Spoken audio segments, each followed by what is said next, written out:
오늘의 말씀은 마태복음 2장 13절에서부터 23절 말씀입니다.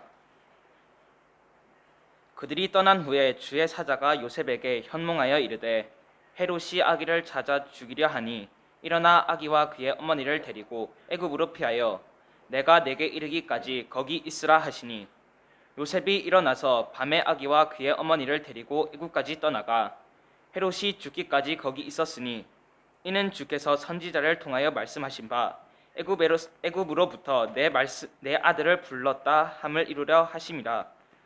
이에 헤롯이 박사들에게 속은 줄 알고 심히 노하여 사람을 보내어 베들레헴과 그 모든 지경 안에 있는 산의 아이를 박사들에게 자세히 알아본 그때를 기준하여 2살부터 그 아래로 다 죽이니, 이에 선지자 예레미야를 통하여 말씀하신 바 라마에서 슬퍼하며 크게 통곡하는 소리가 들리니 라헬이 그 자식을 위하여 애곡하는 것이라. 그가 자식이 없으므로 위로받기를 거절하였도다 함이 이루어졌느니라. 헤롯이 죽은 후에 주의 사자가 애굽에서 요셉에게 현몽하여 이르되 일어나 아기와 그의 어머니를 데리고 이스라엘 땅으로 가라. 아기의 목숨을 찾던 자들이 죽었느니라 하시니 요셉이 일어나 아기와 그의 어머니를 데리고 이스라엘 땅으로 들어가니라. 그러나 아켈라오가 그의 아버지 헤롯을 이어 유대의 임금 됨을 듣고 거기로 가기를 무서워하더니 꿈의 지시함을 받아 갈릴리 지방으로 떠나가 나사렛이란 동네에 가서 산이 이는 선지자로 하신 말씀에 나사렛 사람이라 칭하리라 하심을 이루려 함이너라.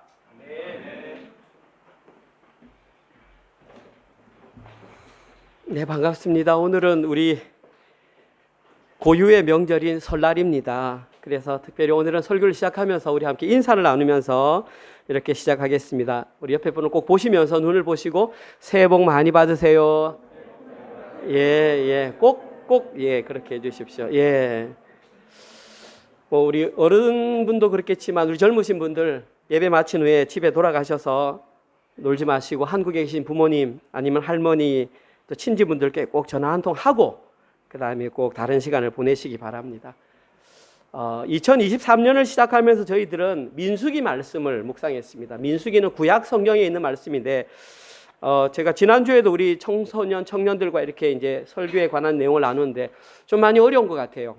사실은 민수기가 구약 성경에 있고 저희들이 평소에 많이 읽지 않았기 때문에 좀 그 내용을 쉽게 설명한다 할지라도 사실은 이해하기가 쉽지 않은 부분입니다. 그래서 3주 동안 잘 이렇게 배웠습니다. 오늘 설교를 시작하면서 한번 여쭤보겠습니다. 여러분들은 지난 3주 동안 민수기 말씀을 묵상했는데 만약에 그 중에 한 단어를 떠올리라. 그러면 어떤 단어가 머릿속에 지금 순간적으로 탁 떠오릅니까? 광야. 좋죠. 왜냐하면 제목이 광야에서이기 때문에 광야가 떠오릅니다. 사실 제가 원했던 대답은 6월절입니다. 왜냐하면 광야에서 6월절을 3주 연속 제가 설교했기 때문에 여러분 머릿속에 6월절이라는 단어가 탁 떠올랐으면 좋겠다. 그런 의미를 가지고 제가 질문했습니다. 어쨌거나 우연인지 필연인지 저희들은 3주 연속 6월절에 관해서 민수기를 통해서 배웠습니다. 그러면 왜 지난 3주간 동안 민수기에는 6월절과 관련된 내용을 그렇게 집중해서 말을 하고 있던 것일까요? 저는 그렇게 생각합니다. 하나님께서 민수기 말씀을 통해서 2023년을 시작하는 저희 은혜로 교회에 뭔가 중요한 내용을 지금 알려주시겠다는 것입니다. 그 중요한 내용은 성경의 핵심. 이 내용을 알면 너희들이 진짜 신앙생활하는 근본이 무엇인지를 알게 된다는 그 핵심, 그것이 바로 6월절과 관련되어 있다는 것입니다. 지루하시겠지만 혹시 모르는 분들을 위해서 제가 다시 한 번 더 6월절에 관해서 얘기하겠습니다. 6월절은 이스라엘 백성들에게는 영원히 잊을 수 없는 놀라운 사건입니다.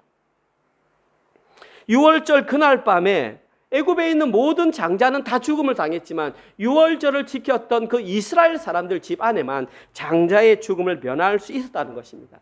이것을 영적으로 표현하면 그들의 가정에 구원이 임했다라고 말하는 것입니다. 결국 6월절이 중요한 이유는 구원과 직결되어 있기 때문에 중요하다는 것입니다. 그래서 3주 동안 여러분들이 민수기 말씀을 배운 것은 하나님께서 우리에게 묻는 것입니다. 너희들은 6월절 의미를 통해서 구원이 확인되었느냐? 너희는 정말 구원받은 자가 맞느냐라고 2023년을 시작하는 저희들에게 진지하게 묻고 계시는 것입니다. 여러분들은 여기에 대답을 하셔야 합니다. 마음속으로. 그런데 한 가지 문제가 뭐냐 하면 민수기가 구약 성경에 있는 책이기 때문에 아무리 유월절 내용을 표면적으로 읽는다 할지라도 모든 사람이 자신의 구원과 직접적으로 연결시키기에는 어려움이 있다는 사실입니다. 왜냐하면 제가 지난주에도 말씀드렸습니다. 여러분들이 신약시대 이후를 살던 구약시대에 살던 그 사람들이든 동일하게 구원은 오직 예수 그리스도 십자가를 믿고 그분을 자기의 주인으로 모시고 그분의 삶을 따라가는 그 사람에게만 주어지는 특권이라는 것입니다. 다시 말해서 유월절이라고 하는 그 내용을 알았다 할지라도 구원과 직접 연결시키지 못하는 사람들이 많이 있을 수 있다는 사실입니다. 그 중에 가장 대표적인 사람이 구약시대 이스라엘 백성들이었습니다. 여러분 한번 생각해 보십시오. 구약시대 이스라엘 백성들은 자기 조상들이 실제로 몸을 통해서 유월절을 경험했습니다. 자, 그러면 구원받았구나 아는데 그 후손들이 그 믿음을 온전히 이어가지 못했다라는 것입니다. 그들은 유월절은 내용적으로 알면서 유월절이 구원과 직접적으로 관련됐다는 것을 연결시키지 못했던 것입니다. 이들은 BC 586년 바벨론 포로로 잡혀가는 그 순간까지도 그 의미를 깨닫지 못했다는 사실입니다. 그 의미를 깨닫지 못했다고 하는 것은 구원의 길에서 멀어졌다는 것입니다. 그들은 이렇게 생각했습니다. 우리는 육적으로 아브라함의 자손이기 때문에 우리가 어떻게 행동을 해도 우리는 당연히 구원받은 사람들이야. 그렇게 생각을 했다는 것입니다. 그러나 그렇지 않습니다. 성경에는 그들이 아무리 아브라함의 혈육적인 자손이었다 할지라도 그것은 구원과 직접적으로 관련되지 않는다고 분명하게 말하고 있습니다. 요한복음 1장 12절 13절입니다. 들어보십시오. 영접하는 자, 곧 그 이름을 믿는 자, 그 이름은 예수 그리스도입니다. 이름을 믿는 자들에게는 하나님의 자녀가 되는 권세를 주셨다고 했습니다. 예수 그리스도의 이름을 영접하는 자에게 하나님의 자녀가 되는 권세를 주셨는데 13절에 이는 혈통으로나 아브라함의 자손이라 할지라도 육정으로나 사람의 몸으로 태어났다 할지라도 사람의 뜻으로 나지 아니하고 오직 하나님께로부터 난 자들만 예수 그리스도의 자녀가 하나님의 자녀가 되는 권세를 누린다라는 사실입니다. 따라서 구약 시대 이스라엘 백성들은 구원에 가장 근접하게 다가갔지만 실제로는 구원을 받지 못한 안타까운 사람들이 되고 말았습니다. 그들이 구원을 받지 못한 이유는 단 하나입니다. 율법을 지키지 않아서도 아니고 제사를 드리지 않아서도 아니고 그들이 구원받지 못한 단 하나는 유월절이라고 하는 그 그림자를 통해서 구원의 실체이신 예수 그리스도를 발견하지 못했기 때문입니다. 이것이 중요한 이유는 지금 우리들에게도 그대로 적용되기 때문입니다. 여러분들은 지금 이 자리에 나와서 예배를 드리고 설교를 듣고 있습니다. 그런데 예배를 드리고 설교를 듣고 있는 그 자체만으로 여러분들이 구원받았다는 것이 증명되지 않는다는 사실입니다. 이 내용을 통해서 예수 그리스도를 만나시고 연결시킬 때에 구원이 여러분께 된다는 것입니다. 그러니까 집중해야 되는 거죠. 오늘 본문에는 구원의 실체이신 예수 그리스도가 아기로 등장합니다. 저희들은 지금까지 구약 성경 민수기를 하다가 지난주 중간에 마태복음으로 내용이 바뀌었습니다. 마태복음은 신약 성경입니다. 신약 성경 첫 번째 성경이 마태복음, 그 다음에 마가복음, 누가복음, 요한복음 이 네 가지를 사복음서라 그럽니다. 복음서라는 의미는 거기에 복음이 집약적으로 기록되어 있다는 것입니다. 오늘 본문에는 크게 두 가지 내용이 기록되어 있습니다. 오늘 본문을 한마디로 요약하라 그러면은 예수님께서 이동하신 장소와 관련된 내용이 오늘 본문에 기록되어 있다. 그렇게 하면 됩니다. 그러면 그 본격적인 내용에 들어가기 앞서서 오늘 이 마태복음이라는 책을 누가 기록했는지 그 저자를 한번 살펴봐야 합니다. 왜냐하면 아주 중요한 내용이 숨어 있거든요. 여러분께 질문 드리겠습니다. 마태복음은 누가 지었을까요? 함정 없습니다. 그냥 아시는 대로 대답하면 됩니다. 마태복음은 누가 기록했을까요? 당연히 마태가 기록했죠. 마태가 기록했습니다. 대부분의 성경학자들은 마태가 기록했다라고 인정을 합니다. 그런데 여러분들이 아실지 모르겠지만 오늘 본문을 기록했던 이 저자의 원래 이름은 매튜가 아닙니다. 원래 이 사람의 이름은 다른 이름입니다. 마가복음 2장 14절에 이 사람의 본명이 나옵니다. 또 지나가시다가 알페오의 아들 레위가, 이 레위가 마태입니다. 레위가 세관에 앉아 있는 걸 보시고, 세관이면 이 사람의 직업입니다. 그럼 이 사람의 이름은 레위이고 직업은 세리였다라는 걸 알 수 있습니다. 보시고 그에게 이르시되 나를 따르라 하시니 일어나 따르니라. 자, 여기에 기록된 알페오의 아들 레위가 원래 마태의 본명입니다. 본명. 그러니까 엄격하게 따지면 마태복음은 레위가 기록한 것이죠.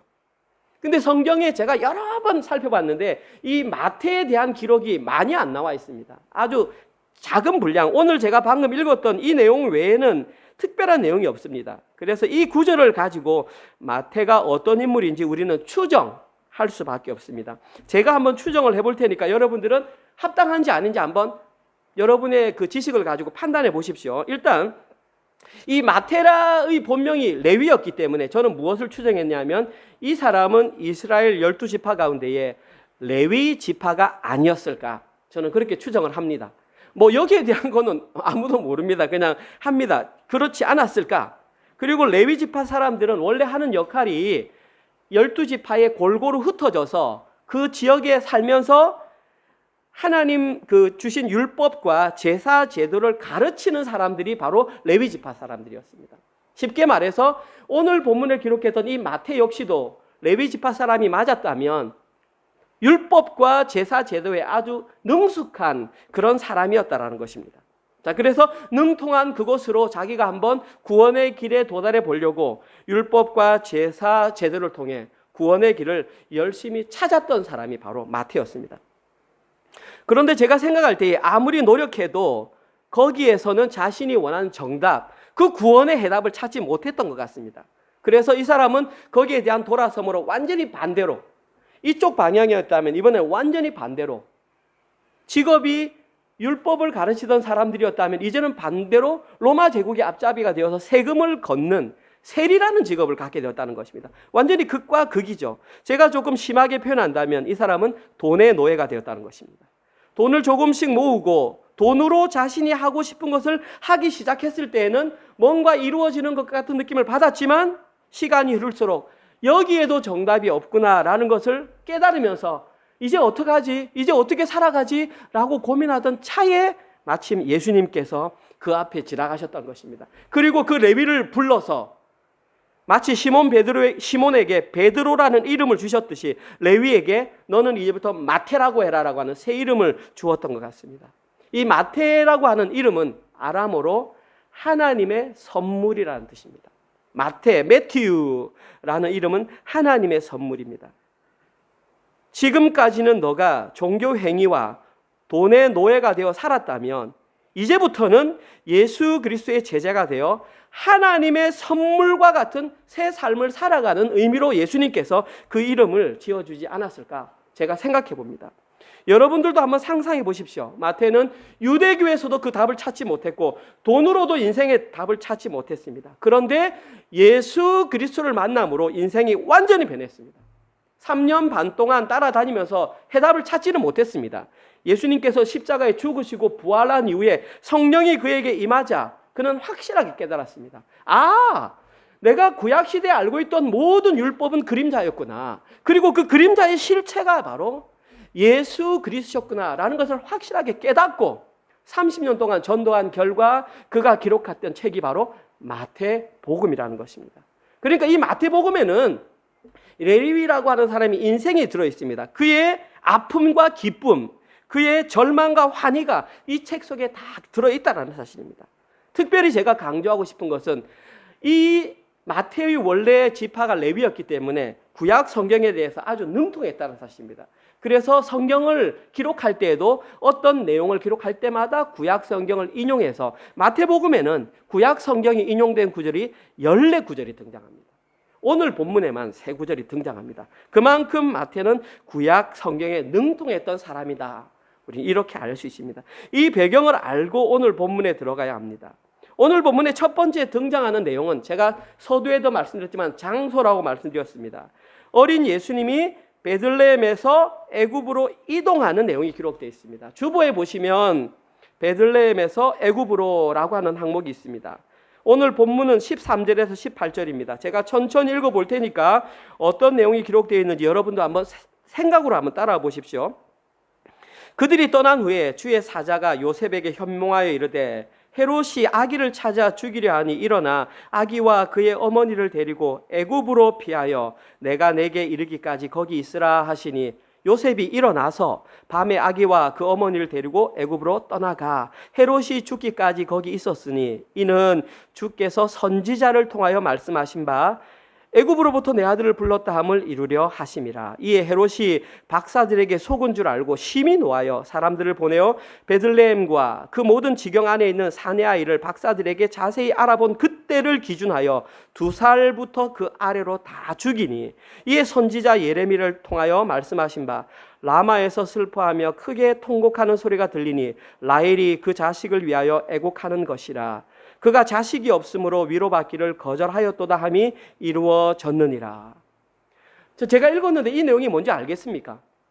일단 한글이기 때문에 그게 무슨 뜻인지는 알 겁니다. 그런데 진짜 뜻이 무엇인지를 알고 있는가 묻는 것입니다. 저는 오늘 설교를 준비하기까지 사실 이 내용을 잘 몰랐습니다.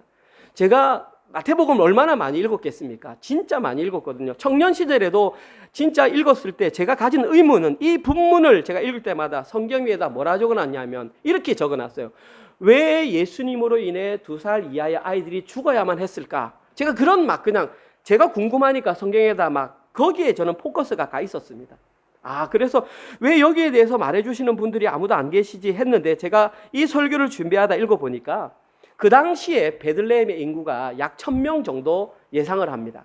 그리고 2살 이하의 아이가 죽은 사람은 약 20명 정도의 아이가 사망하지 않았을까 이렇게 추정을 합니다.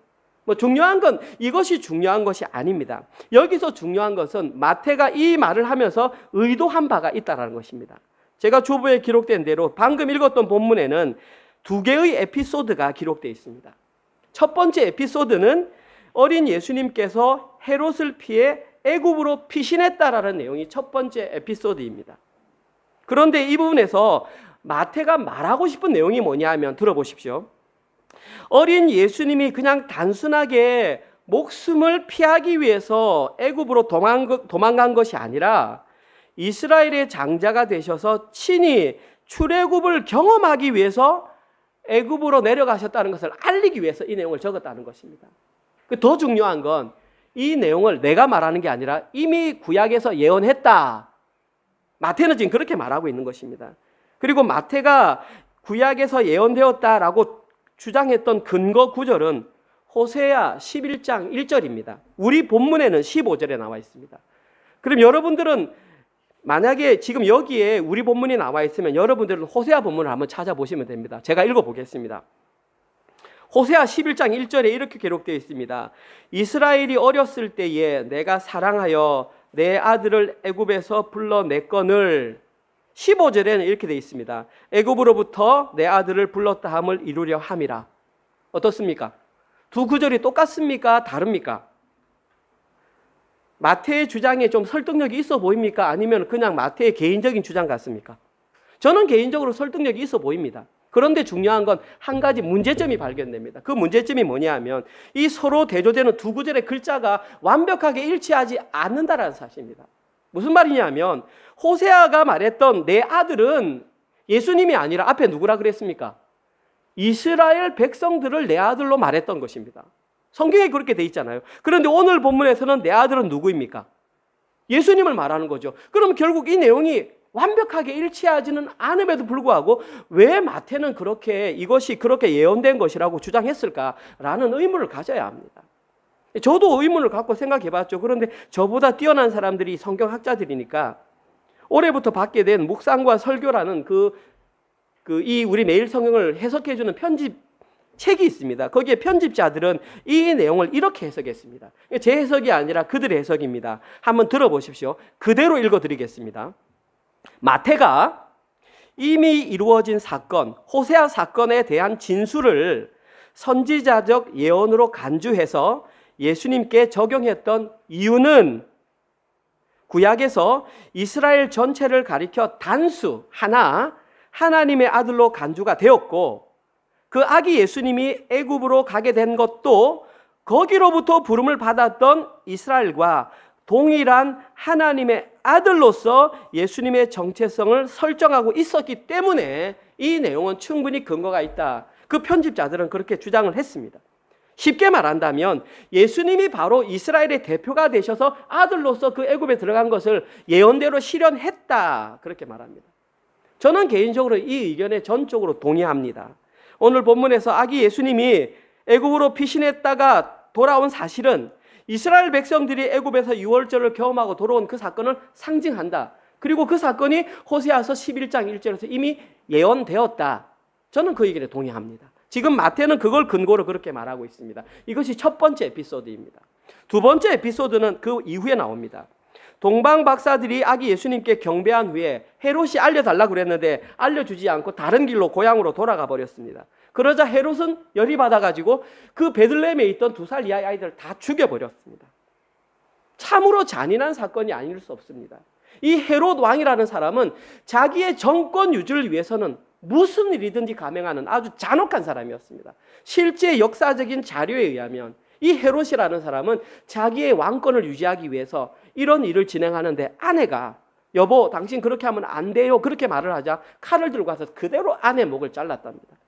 그리고 아들 3명의 목도 자기의 권력을 유지하기 위해서 바로 죽였다는 사람이 바로 이 헤롯입니다. 역사적인 근거.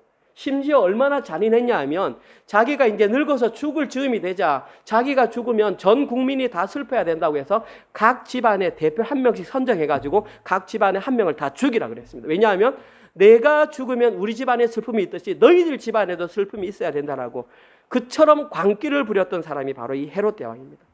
이런 사람이 2살 이하의 아이를 죽이라고 하는 것은 너무나 쉬운 일입니다. 아무 말도 아닙니다.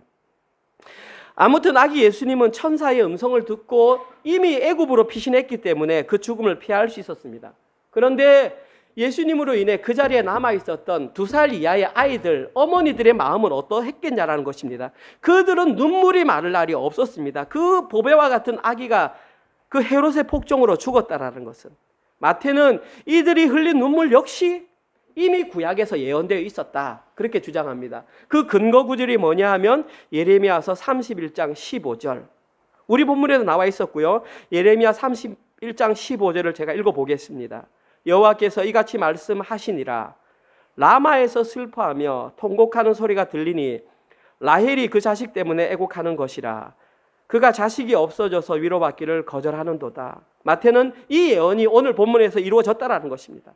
여러분들은 두 본문의 공통점을 발견하셨습니까? 그 두 구절의 공통점은 베들레헴에서 통곡이 발생했다라는 것입니다. 오늘 본문에서 예수님의 피신으로 인해 2살 이하의 아이들이 죽음을 당했던 것이 베들레헴의 눈물이었다면 유대인들은 전통적으로 라헬의 무덤이 베들레헴에 있다고 믿습니다. 왜냐하면 성경에 그렇게 나와 있으니까요. 창세기 35장 19절 20절입니다. 라헬이 죽음에 에브랏 곧 베들레헴 길에 장사되었고 야곱이 라헬의 묘에 비를 세웠더니 지금까지 라헬의 묘비라 일컫더라. 이 사람들은 베들레헴에 라헬의 묘비가 있으니까 라헬이 죽었는 것은 그냥 잘 죽은 것이 아니라 베냐민을 낳다가 죽었거든요. 여러분, 어머니가 아이를 낳다가 죽으면 그 어머니는 눈을 감을 수가 없습니다. 이 아이는 누가 키우나 어떻게 키우나 슬퍼서 눈물을 감출 수 없다라는 사실입니다. 아마 라헬은 죽으면서도 눈을 감지 못했을 것입니다. 그때 장소가 베들레헴이었고 이 베들레헴의 통곡이 공통점으로 작용하는 것이 첫 번째 공통점. 오늘 본문에는 두 번째 공통점이 있습니다. 오늘 본문과 예레미야 본문에는 공통적으로 라마라고 하는 지역이 나옵니다. 이 라마라고 하는 지역이 라헬의 눈물과 무슨 관계가 있냐 하면 이 라마라고 하는 지역이 BC 586년에 남유다가 바벨론에 멸망했을 때 그 백성들을 포로로 잡아갔습니다. 그때 집결 장소가 라마였습니다.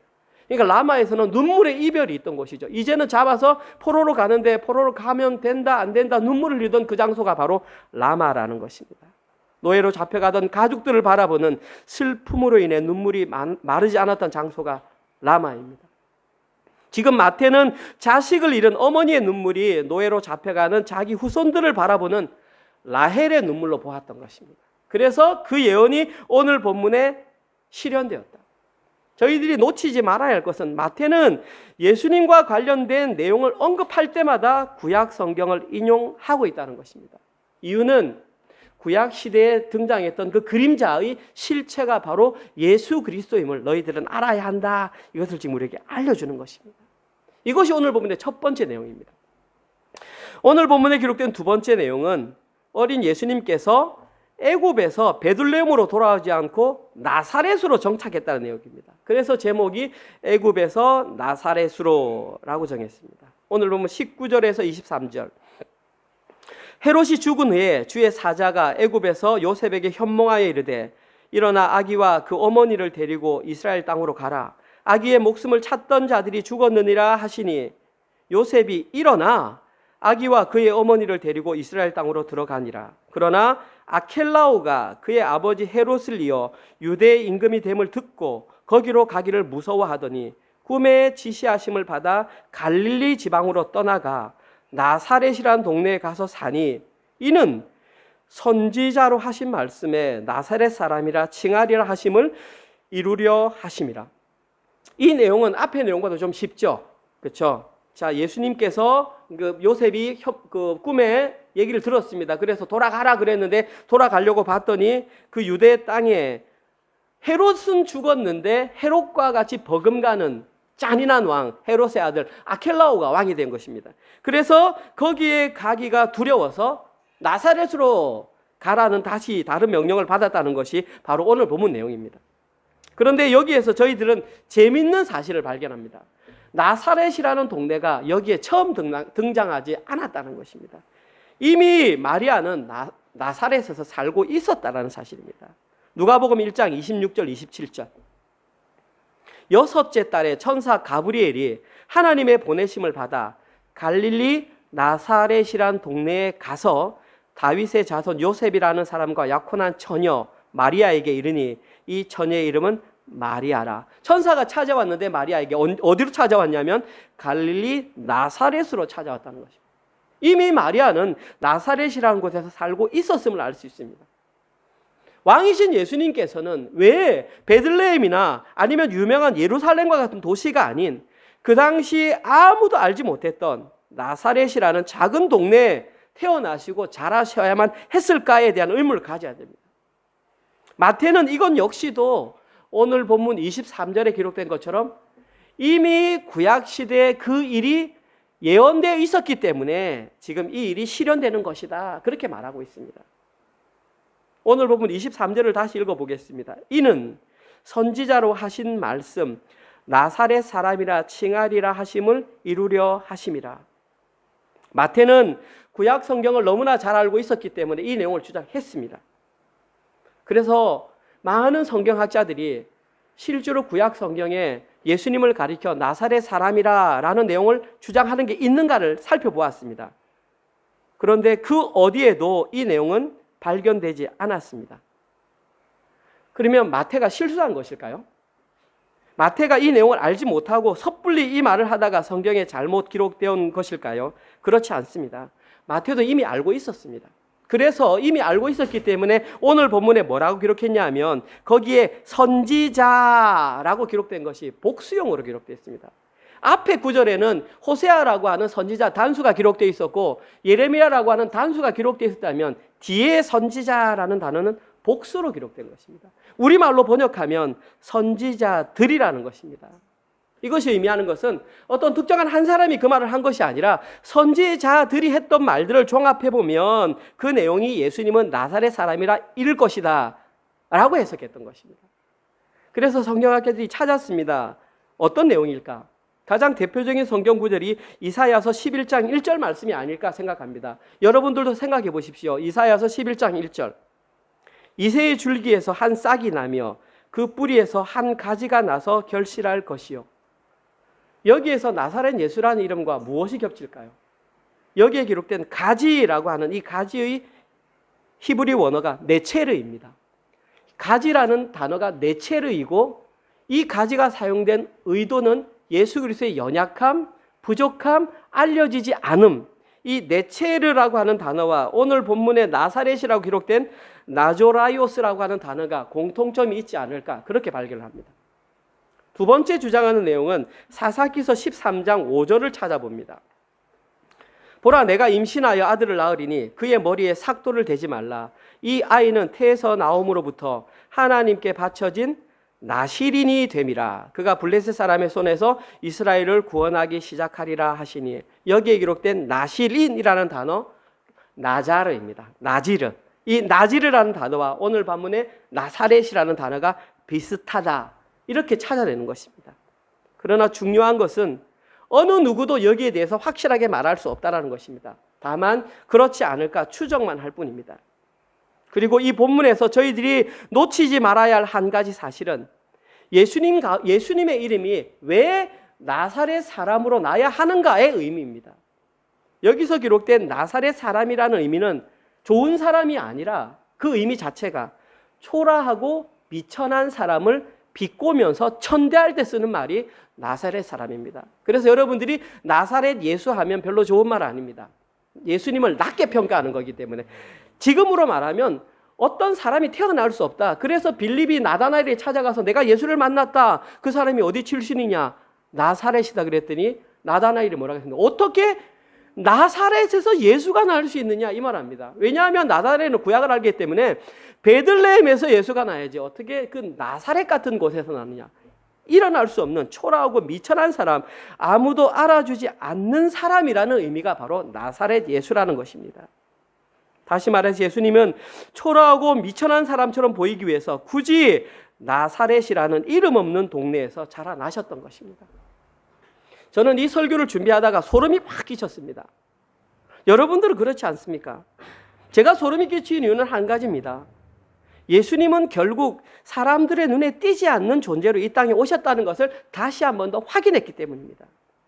예수님은 복입니다. 우리가 찬양에 말했을 때 진짜 복은 감추어져 있습니다. 하나님 나라는 감추어져 있습니다. 천국은 마치 밭에 감추인 보화와 같이 감추어져 있습니다. 예수 그리스도는 감추어져 있다는 것입니다. 다시 말해서 눈으로 드러난 현상만으로 아, 저분이 예수이구나 발견했을 때는 거의 대부분 가짜일 가능성이 높습니다.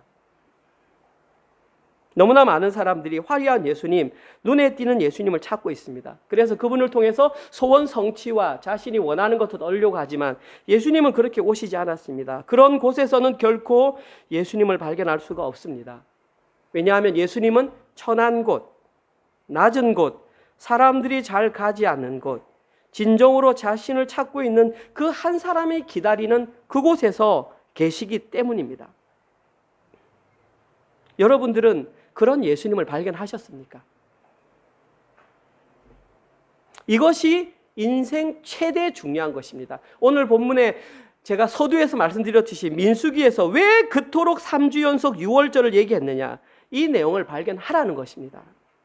오늘 본문에는 예수 그리스도를 발견하고 자신의 전생애를 통해서 하나님 말씀에 순종하는 삶을 살았던 한 인물이 등장합니다. 그 사람은 바로 어린아기 예수님의 육신적인 아버지 요셉이었습니다. 요셉도 당연히 처음에는 예수님을 발견하지 못했습니다. 그런데 꿈에 주의 천사가 나타나서 하나님의 말씀을 전해주자 그는 단번에 예수님을 알아보았습니다. 그리고 그 이후 자신의 모든 삶의 초점을 아기 예수가 그의 사역을 감당할 수 있는 곳에 자기의 전 인생을 다 쏟았던 사람이 바로 요셉입니다. 대표적인 내용이 14절에 천사가 일어나서 애굽으로 가라 그랬더니 오늘 본문 14절에는 요셉이 일어나서, 이 말은 원어적으로 벌떡 일어났다는 얘기입니다. 20절에 애굽에서 나사렛으로 가라, 요셉이 일어나 벌떡 일어났다는 것입니다. 제가 요셉이 이런 사람이라고 여러분께 말씀드리는 근거는 요셉이, 마태는 요셉을 의로운 사람이라고 칭했기 때문입니다. 마태복음 1장 19절, 그의 남편 요셉은 의로운 사람이라 그를 드러내지 아니하고 가만히 끊고자 하여. 여러분께 질문 드립니다. 여러분은 의로운 사람이 누구입니까? 지금 우리 속에 머리에 떠오르는 사람, 의로운 사람은 그 윤리를 잘 지키는 사람, 다른 사람에게 조금 선행을 하는 사람이 의로운 사람, 그런 거 있잖아요. 누가 지하철역에 떨어졌는데 한 사람이 꺼내줬다, 그 사람은 의인이다, 우리 그런 말 하잖아요. 성경에서는 그런 사람을 의인이라고 말하지 않습니다. 특별히 구약 시대에서 말하는 의로운 사람은 율법을 잘 지키는 사람을 의로운 사람이라고 합니다. 그러면 요셉은 율법을 잘 지켰을까요? 만약에 요셉이 율법을 잘 지켰다면 마리아는 죽어야만 했습니다. 가만히 끊고자 하는 것은 율법을 잘 못 지킨 겁니다. 왜냐하면 율법을 잘 지킨 사람은 그 여인을 바로 죽여야 하기 때문입니다. 신명기 22장 21절. 그 처녀를 그의 아버지 집 밖 문에서 끌어내고 그 성읍 사람들이 그를 돌로 쳐 죽일지니 이는 그가 그의 아버지 집에서 창기의 행동을 하여 임신을 했다는 말입니다. 이스라엘 중에서 악을 행하였습니다. 너는 이와 같이 하여 너희 가운데서 악을 제할지니라. 만약에 요셉이 율법을 잘 지켰던 의인이라면 당장 찾아가서 돌로 마리아를 죽이는 것이 율법을 잘 지키는 것입니다. 그러나 요셉은 그렇게 행동하지 않았습니다. 요셉은 오히려 반대로 그 일을 드러내지 않고 조용히 끊으려고 했습니다. 왜 요셉은 이렇게 했을까요?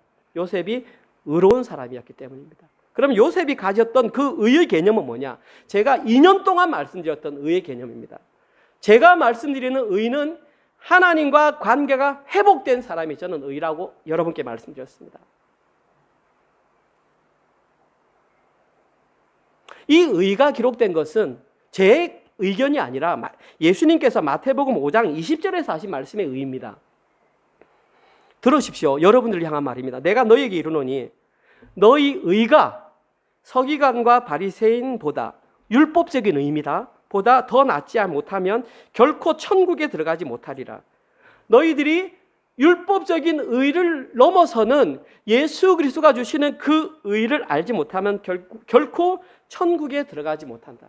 하나님과의 끊어진 그 관계가 연결된 그 의의 내용을 알지 못하면 천국에 들어가지 못한다는 사실입니다.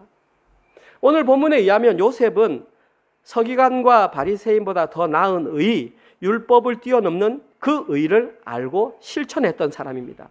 그래서 즉각적으로 일어났던 것입니다.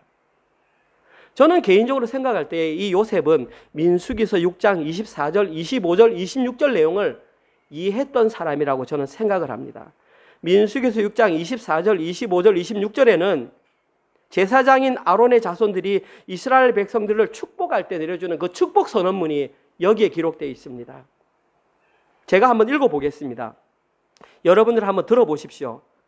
여호와는 내게 복을 주시고 너를 지키시기를 원하며 여호와는 그의 얼굴을 내게로 비추사 은혜 베푸시기를 원하며 여호와는 그 얼굴을 내게로 향하여 드사 평강 주시기를 원하노라. 여기에 기록된 이 복의 개념이 바로 바라크입니다. 이 바라크가 하나님의 생명력, 하나님과 관계가 연결된 사람, 요셉이 바로 그 바라크의 복을 누렸던 사람이기 때문에 주의 천사의 명령이 있었을 때 즉시 일어나서 순종할 수 있었던 것입니다. 이것이 우리가 누려야 할 복, 우리가 영원히 가져가야 할, 만나야 할 예수 그리스도의 복입니다. 오늘 말씀을 마무리하겠습니다. 여러분들은 2023년을 새롭게 시작하면서 어떤 순종의 삶을 살고 계십니까? 여러분들도 요셉과 같이 하나님이 말씀이 선포될 때에 즉시 일어나서 순종하는 그런 믿음을 보이고 계십니까? 아니면 아직도 여전히 주변 상황을 살피면서 주저주저하고 있습니까? 혹시 아직도 과거의 마태와 같이 종교 행위가 마치 여러분을 구원할 것인가 착각하며 거기에 순종하고 있습니까? 아니면 마태가 예수님을 만나기 전 그의 시간을 허비했던 돈의 노예로 살아가고 계십니까? 하나님께서는 지금 요셉과 같이 하나님의 말씀에 즉각적으로 순종하는 사람, 율법을 뛰어넘는 그 의, 하나님의 의를 소유한 그 사람을 찾고 계십니다. 그 사람의 이름은 오늘 본문에는 요셉이었습니다.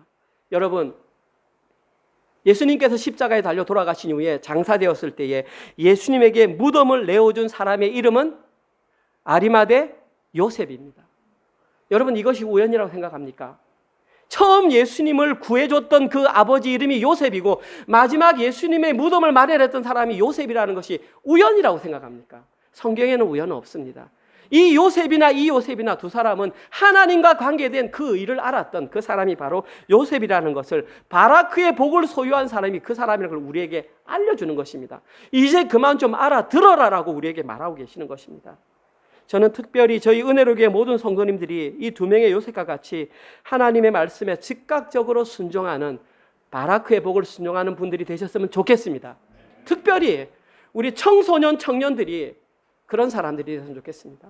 세상의 모든 청년 청소년들이 다른 길로 간다 할지라도 우리 교회 청년 청소년들이 바로 그 의로운 사람, 바라크의 복을 누리는 사람들이 되었으면 좋겠습니다. 당부합니다. 시간 낭비하지 마시고 믿고 따르십시오. 정말 그것이 가장 시간을 아끼는 길입니다. 오늘 결단하셔서 오늘 이후로 정말 그 길을 따라가기로 결단하는 우리 사랑하는 모든 은혜로 교회 성도들 되기를 주님의 이름으로 축원드립니다. 아멘. 우리 모두 자리에서 일어나셔서 찬송가 우리 합시다. 449장 예수 따라가며. 하나님 고맙습니다. 오늘도 저희들이 2023년을 새롭게 시작하며 들어야 할 귀한 말씀을 주시니 참으로 감사합니다. 본질을 잃어버리지 않게 하여 주시옵소서. 하나님, 주변에 보이는 것들이 많다 할지라도 하나님 무엇을 붙잡고 살아야 하는지, 우리 인생에 무엇을 의지하며 살아야 하는지 잊지 말게 하여 주시옵소서. 그림자에만 머물지 말게 하시고 그림자의 실체 대신 예수 그리스도를 바라보며 그분이 우리 삶의 실체이며 본체이며 우리에게 허락하실 바라크의 복임을 깨닫게 하시고 그 복을 누리며 살아가는 저희들 되게 하여 주시옵소서. 하나님, 그리하여서 세상의 모진 풍파 여러 가지 많은 변화되는 상황 가운데에 흔들리지 않는 믿음을 유지하며 주님만 따라가는 저희들 되게 하여 주시옵소서. 또 그러한 아버지의 믿음으로 저희들이 일주일 동안 벌어들였던 물질들을 하나님께 11조와 감사헌금과 주정헌금과 또 선교헌금으로 하나님께 올려드렸습니다. 하나님, 바쳐진 손길들 위에 복에 복을 더하여 주셔서 하나님 그들의 곳간이 차고 넘칠 수 있도록 은혜 베풀어 주시옵소서. 행여 함께 동참하지 못한 성도가 있다면 그들이 동참할 수 있는 믿음과 물질 허락하셔서 그 복을 함께 누리는 자들 되게 하여 주시옵소서. 그리하여서 이 복을 통해 정말 이 물질이 하나님의 영광을 위해 사용되게 하시고 특별히 선교 지역에서 그들의 어려움을 호소하며 살아가시는 선교사님들 위해 잘 사용되게 하여 주시옵소서.